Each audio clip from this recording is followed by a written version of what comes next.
Welcome to Sheep School. So today we're moving sheep into the shed ahead of schedule. The problem is we're due to scan. The sheep are due to go to another farmer's bit of ground, but he doesn't want them in a big batch, so I have to split them into smaller batches. And with them in smaller batches, it's just a lot of extra work trying to organise that. I was talking to my scanner this morning. He's happy because it means it's an indoor job, good light in the shed. He can do them in the evening when he's finished some of the other scanning he's booked in. So I'm just going to run them in for 2 or 3 days, whatever it is. Once we get the scanning done, we'll run them back out again to this other farmer's ground. So we have to get them off this farmer because it's basically rained non-stop for the last week and the ground has got into a mess. So today I have some helpers with me. So they are little helpers. Now, I'd just like to clarify, these little dudes are here of their own free will. Isn't that right? Yeah. This is not child labour. They're here of their own free will. So they're here to help. So I have my little girl Ada here first of all. Ada, yeah. You gonna say hello? Let's get to it, Chief Fan. Bobby, have you anything to say on camera? Welcome to Sheep School. That's that boy. What do you reckon, Donica? If you want to be farmer, you have to be poor. There you go. If you want to be a farmer, you have to be poor. I think he's right, especially a sheep farmer. And we have my father-in-law Robbie as well. He had a small introduction in a video before, but he didn't get to say much. I hit the wrong button on the camera and it was a time lapse and there was no sound. So Robbie is a retiree now. He finished up work about a week ago and he was worried that he wouldn't have anything to do when he retires, but I've assured him he'll have plenty to do. So Robbie, say hello. Hello, how are you doing?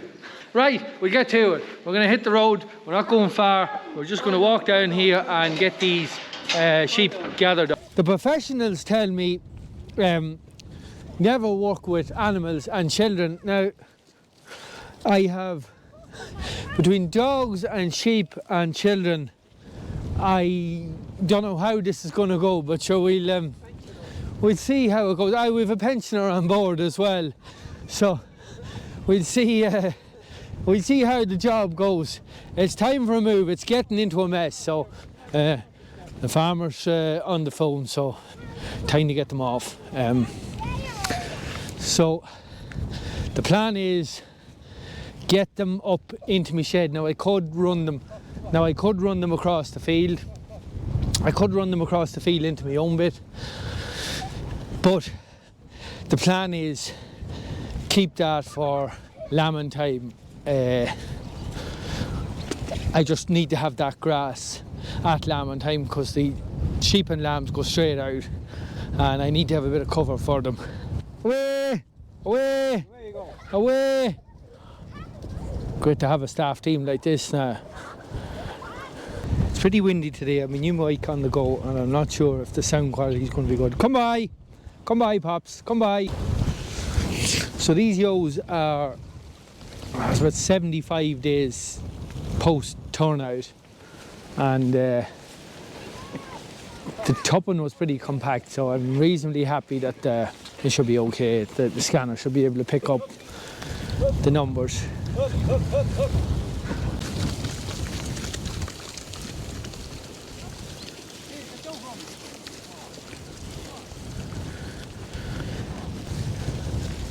So I had a wire splitting this field. You see it on the ground there.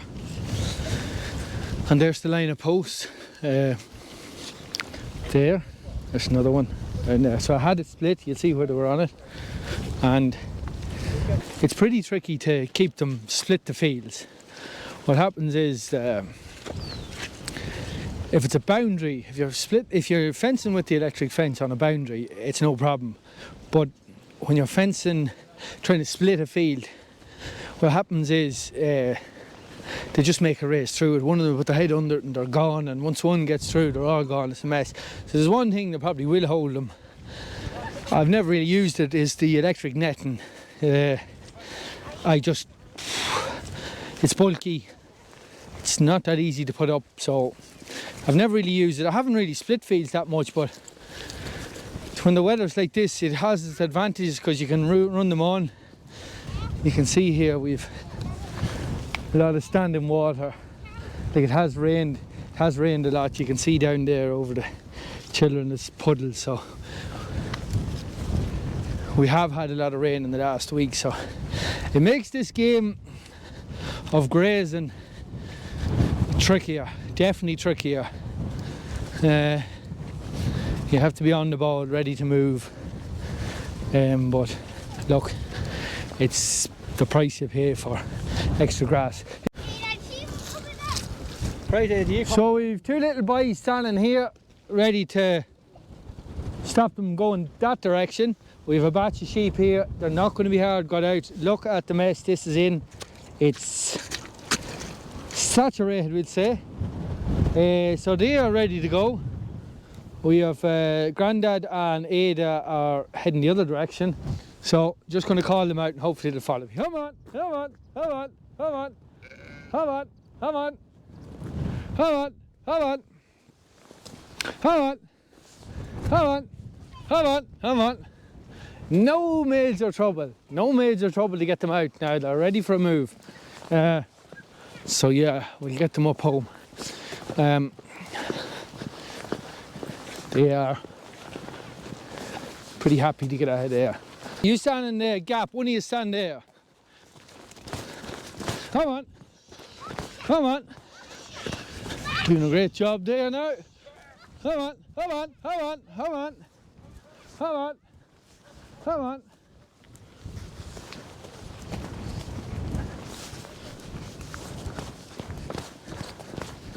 Come on.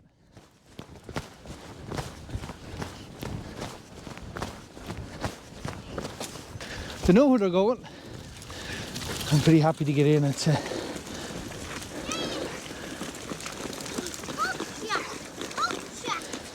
that's the boys. Well done. Keep going. Run them on. Aye, so I was just saying there, this is my silage reserves here for the housing period. I haven't that many bales here. I've only about 50 bales, and there's about 350 ewes to get into the shed, so I'm not sure. My fodder balance might need some work, but I suppose that's part of the reason trying to keep them out so long, because I don't think I'll have enough silage for an early winter, but look, we'll see how it goes. Right, so we've all in the shed here that's going in for now. We've 120 or so. I'm not exactly sure what's in it, but we're housed now, so we're just going to move another batch onto another bit of ground. We'll get that done before daylight beats us, and we'll throw these a bit of hay now. They're just going to be in for a few days, so a little bit of hay will keep them going. So yeah, that's it. So they're in there. I'm not going to split them into their different pens. They're just going to have the full length of the shed. So they still have a few money makers left over here of the fat lambs. They're pretty much ready to go. You might have seen them in the first video. We didn't get the price rise we were expecting, but look, you take what you get this time of year. Okay, so we'll go and get this other batch of sheep moved. Similar situation, David ate, so the farmer rang me, it's ready to eat. He wants me gone in a couple of weeks, so we'll go and get that done now. Now we're just on another piece of ground here. We have a batch of 140 or so, I think, on this batch. So this is the one where we done the video on the handling system. So they've been here for a couple of weeks. It's same story, starting to go white. It's well ate. So just going to try and call them. Hopefully they'll follow us.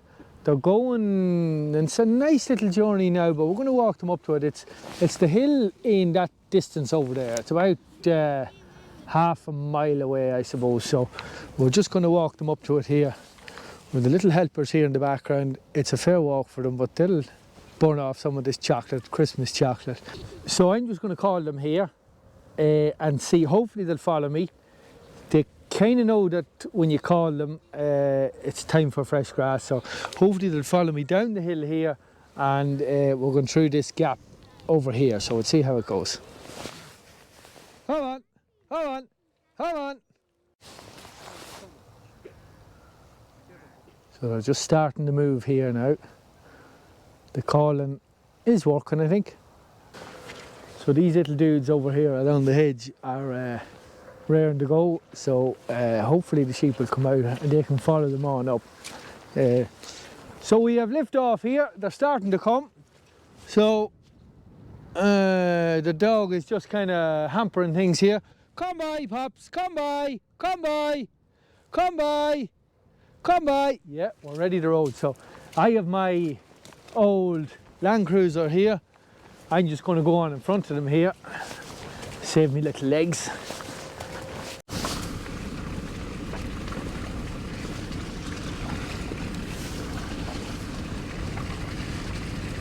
That's it, they're coming away. They're quite happy there now. This is the life. I think, is there a word for this? Does anybody know is the word for this where you drive around farming in your Jeep or your Land Rover or your Land Cruiser or whatever you happen to have? Is there a word for it? They're coming anyway. Look pretty content to follow the Jeep.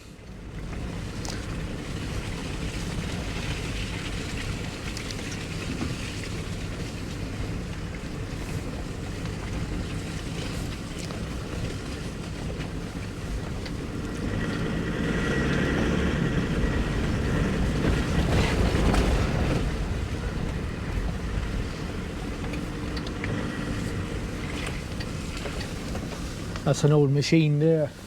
Some machinery men might know what that is. Looks pretty vintage to me.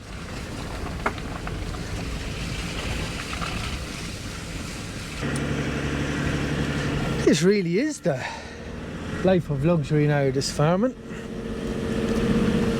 Now, I don't know if you can see that over there, but we've some neighbour sheep over there, and I'm kind of hoping that they don't mix. Now, happy little sheep. Been mad for a move now. That's it. That was a pretty fast half mile now. Come by, Pops. Come by.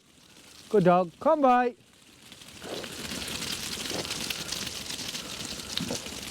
So that's it. Pretty happy little sheep. So these sheep are the other batch of... Just come by, Pops. Come by. So I can't remember, was there 130 or so in this batch. So this batch is due for scanning as well, but we'll probably scan them on a different day. We'll just get them moved on to this fresh grass. They're moving in here onto this hill here, this dairyman's. A couple of stragglers here on the tail end, but not too bad. I don't think we've any with sore feet in this batch. She looks a little bit tender, but not too bad now, not too bad. Okay, so, grand job. I got stuck. Peppa Pig has a lot to answer for. I know what. That's the job done. The staff team has performed well today now. Now divide them out there, you've done fierce well. Thanks guys. Thank you. Thank you. That's well done. Over and out. Over and out. Simple one today. I hope you enjoyed the video. Thanks for watching. Don't forget to like and subscribe.